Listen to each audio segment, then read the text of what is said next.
Assalamualaikum warahmatullahi wabarakatuh. Hari ini saya akan mendiskusikan mengenai jejaring sosial. Hampir semua orang di dunia ini yang sudah mengerti bagaimana menggunakan telepon pintar, tentu sudah memahami atau memiliki jejaring sosial, terutama Facebook, kemudian Twitter, kemudian Instagram. Setidaknya mereka memiliki salah satu dari jejaring sosial tersebut, terutama Facebook yang banyak digunakan. Secara teoritis, jejaring sosial didefinisikan oleh Barnes tahun 54, jauh sebelum Facebook lahir, atau media sosial yang kita kenal lahir, atau bahkan pendirinya pun belum lahir saat itu. Jejaring sosial adalah struktur sosial yang terdiri dari elemen-elemen individual atau organisasi. Jejaring ini menunjukkan jalan di mana mereka berhubungan karena kesamaan sosial, mulai dari mereka yang dikenal sehari-hari sampai dengan keluarga. Dalam jejaring sosial ini kita menemukan banyak sekali teman-teman dari latar belakang yang berbeda, apakah teman kita satu kantor, teman kita semasa SMA, teman kita semasa SD, teman satu kampung, teman tetangga kita di suatu perumahan, tentu beraneka ragam dalam satu kelompok dalam hal latar belakangnya. Jika kita lihat dari perkembangan media sosial, tidak lepas dari perkembangan internet, di mana pada awal media sosial atau penggunaan internet di dunia ini didominasi oleh masyarakat ilmiah, di mana orang-orang saintis biasa bertukar data, bertukar pengalaman dan pengetahuan melalui jejaring sosial antara komunitas saintis tersebut. Jika kita lihat, Facebook itu baru lahir di tahun 2004 dengan penggunaan terbatas, kemudian tahun 2016 baru dibuka untuk umum, bersamaan juga dengan Twitter di saat itu, di tahun 2016. Kemudian Facebook mengakuisisi Instagram di tahun 2010, dan sampai saat ini ada banyak sekali fitur-fitur yang ditawarkan oleh Facebook jika dibandingkan dengan awal kemunculannya, di mana sekarang sudah bisa mendownload atau mengupload video, kita bisa menonton video di Facebook, kemudian melakukan live, merekam secara live dari kegiatan atau aktivitas kita sehari-hari, dan masih banyak lagi hal-hal yang kita gunakan, yang kita dapatkan dari Facebook.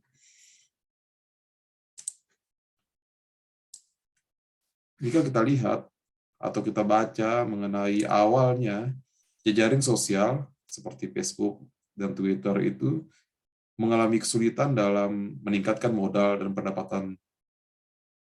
pendapatannya. Tetapi saat ini perkembangannya sangat luar biasa sekali, di mana Facebook dalam 4 tahun antara 2017 sampai 2020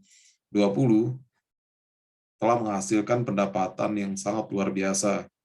Tahun 2017, pendapatan Facebook itu sekitar 4,7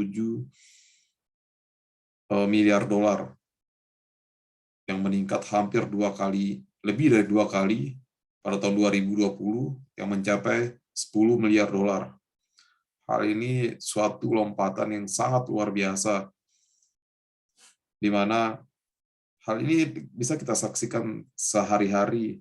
Hampir semua orang yang punya telepon pintar itu menggunakan Facebook. Di semua kalangan kita melihatnya, mereka mendownload Facebook atau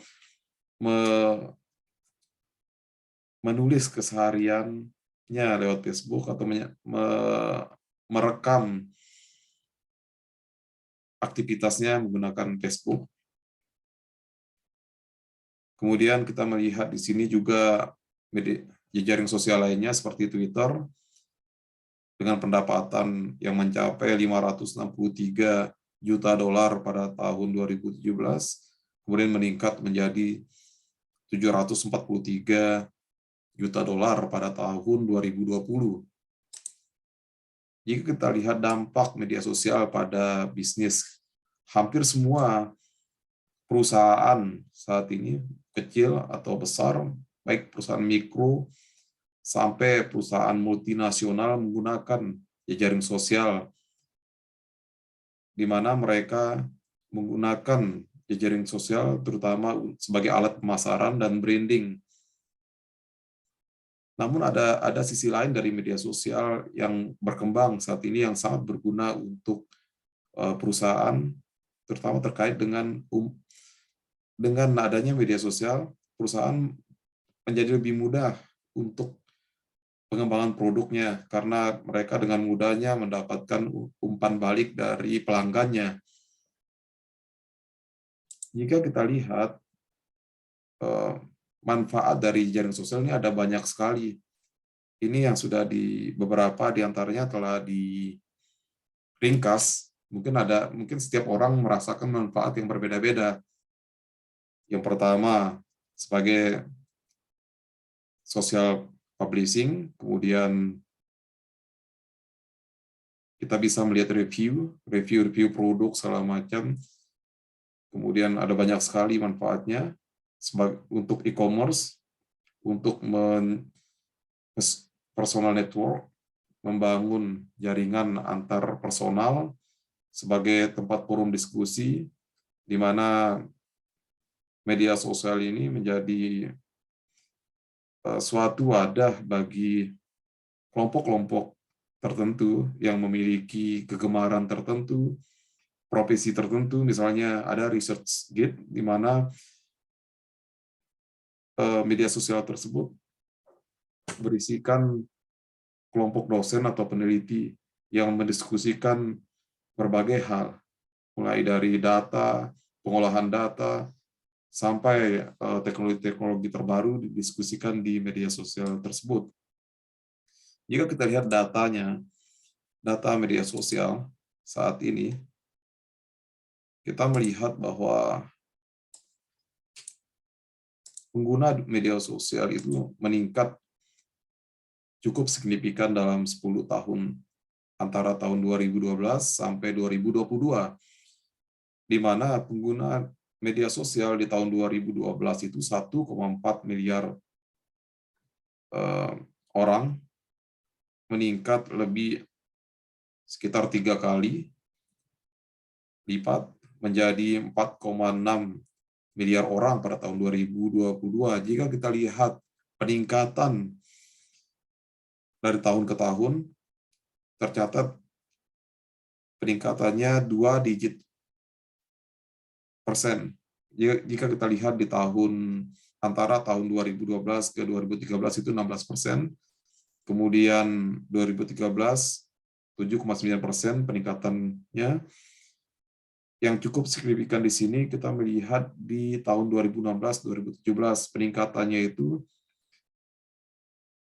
positif 20,9%, cukup signifikan, dari 2,3 miliar orang menjadi 2,7 miliar orang. Kemudian yang menarik di sini kita melihat bahwa antara 2018 sampai 2019 atau 3 tahun sebelum pandemi, peningkatan jumlah orang yang menggunakan media sosial itu relatif di angka 1 digit, 8,3% antara 2018 ke 2019, kemudian 7,2% antara 2019 ke 2020 sampai Januari 2020. Kemudian data antara Januari 2020 ke Januari 2021 meningkat kembali ke 2 digit, yaitu 13,2%. Kemudian meningkat lagi 10,1% sampai data terbaru Januari 2022.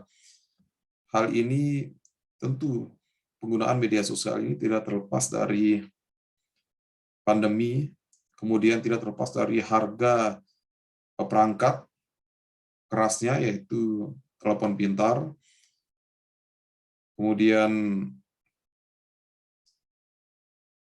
jika kita lihat datanya, ini adalah data harga dari tahun 90-an awal. Kita melihat bahwa di awal tahun 90-an harga telepon seluler itu mencapai 1.651. Ini telepon yang sangat besar, namanya Motorola 3200. Fiturnya itu cuma untuk menelepon dan SMS. Kemudian harga telepon mulai menurun sampai tahun 2000, walaupun pada saat itu penggunaan telepon untuk internet masih belum banyak, masih jarang. Di tahun 2000 itu masih ada, kita kenal misalnya ada Nokia. Ya, walaupun penggunaannya itu cuma untuk SMS dan telepon, tetapi harganya itu hampir sama dengan smartphone kelas-kelas menengah saat ini yang mencapai $220. Kita melihat bahwa antara tahun 2005 sampai 2020 harga smartphone itu relatif terjangkau. Atau untuk yang budget trend, harga handphone yang relatif murah, itu terus menurun sampai tahun 2020. Sementara harga handphone yang premium trend yang menawarkan fitur-fitur yang cukup bagus, dengan spesifikasi yang tinggi itu terus meningkat. Kita melihat jika kebanyakan orang itu berpenghasilan menengah atau menengah ke bawah, mereka tentu sudah mulai menjangkau harga smartphone sudah mulai terjangkau karena harganya itu rata-rata di bawah, ada yang mendekati sekitar $100. Artinya $100 itu 1,4 juta itu sudah mendapatkan sebuah smartphone. Kemudian kita analisis lagi apa yang terjadi di tahun 2012. Jika kita lihat datanya itu, data pengguna media sosial itu 1,4 miliar orang. Tentunya pada tahun-tahun ini penggunaan Facebook dan segala macamnya itu lebih banyak menggunakan perangkat komputer, laptop. Kita melihat karena di tahun 2012 ini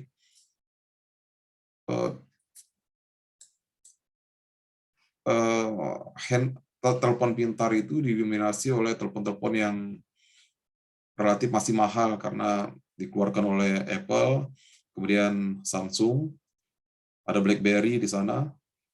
Sementara brand-brand dari Tiongkok yang harganya relatif murah belum begitu populer di tahun ini karena kita lihat pangsa pasar Huawei saat itu di tahun 2012 itu baru 0,42%. Kemudian kita ke 5 tahun setelahnya di tahun 2007, Samsung itu masih memiliki market share yang cukup besar, yaitu 31,66%. Kemudian Apple di 19,92%. Di sini terlihat bahwa brand-brand asal Tiongkok itu sudah mulai memiliki peningkatan pangsa pasar yang cukup signifikan dari tahun 2012. Kita melihat Huawei di tahun 2017 itu sudah memiliki pangsa pasar 4,96%, kemudian Xiaomi 4,7%, Oppo 3,42%, Lenovo 2,94%. Hal ini terlihat bahwa perangkat telepon pintar yang berharga murah itu sudah mulai populer di tahun 2017. Dan saat ini, jika kita lihat 10 besar brand telepon pintar, tentu beberapa, jika kita hitung, jumlah telepon pintar yang berasal dari Tiongkok dengan harga yang terjangkau tadi, dari 10 itu kita hitung ada Huawei, Xiaomi, Oppo, Vivo, dan Lenovo. 5 diantaranya itu adalah brand-brand yang harganya cukup terjangkau. Jika kita lihat dari harga di entry levelnya atau harga yang paling murahnya. Kemudian kita melihat kembali ke, jika kita breakdown atau kita bagi pengguna dari media sosial tersebut, sebagian besar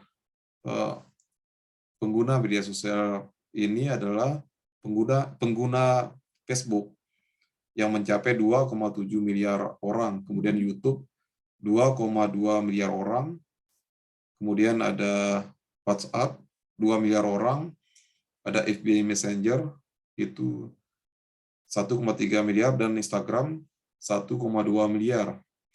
Ini cukup signifikan untuk menyebarkan informasi-informasi mengenai produk dan jasa. Bayangkan ketika perusahaan nasional misalnya mengiklankan produk atau memperkenalkan produknya di YouTube, itu akan dilihat oleh jutaan orang, atau bahkan bisa memasarkan produknya ke luar negeri.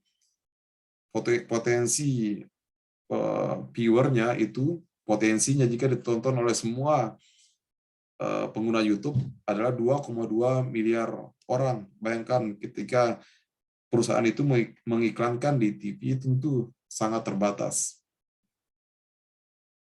Ini adalah data media sosial yang disukai sampai Januari 2020. Yang paling disukai itu adalah WhatsApp, karena hampir semua orang yang memiliki ponsel, smartphone, itu pasti mempunyai